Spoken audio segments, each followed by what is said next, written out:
Ikalima ka adlaw nagkaroon human gipaubos sa GCQ ang Cebu City. Reklamo sa publiko ang kakulang sa transportasyon. Samtang iklaro sa Cebu City Traffic Office nga ang border checkpoint sa Cebu City wa pay giablihan. Ang live report ni Femari Dumabok. Fem?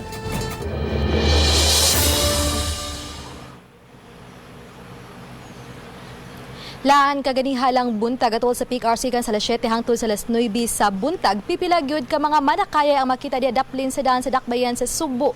Sagad kanila nagpaabot nga 30 minutos hangtod sa usa ka oras sa masakyan nga bus o modernized PUJ. Sa tingwang moadto og gulon aron makaminos sa palitunon ug kining padung sa iyang trabaho hapit usa ka oras na nga nagatang.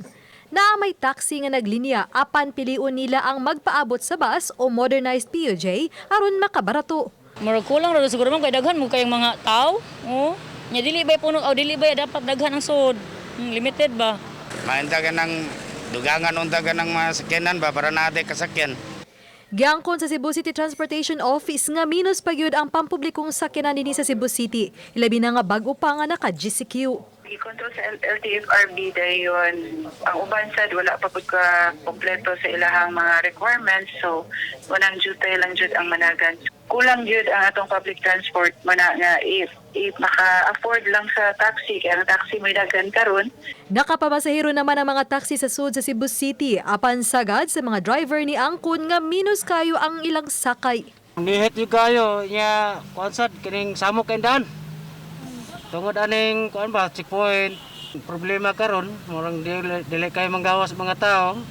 Samtang giangkon sa CCTO nga pablihanon tanila ang border diha sa may South Road Properties ug sa habig sa North Reclamation Area.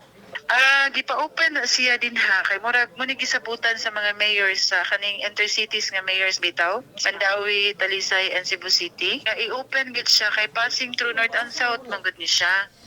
Apan gisupa kini sa kapulisan hinungdan nga pakigtagbuan sa CCTO ang city administrator.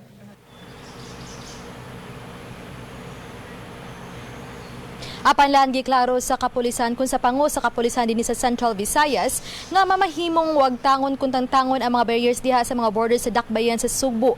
Apan di mamahimong wag tangon ang mga checkpoint kay usa kini sa nakita nga dakong nakatabang nga pag-regulate o pagdisiplina sa publiko aron mas kapugnan pa ang pagkuyan sa virus. Lan? Salamat, Femari Dumabok.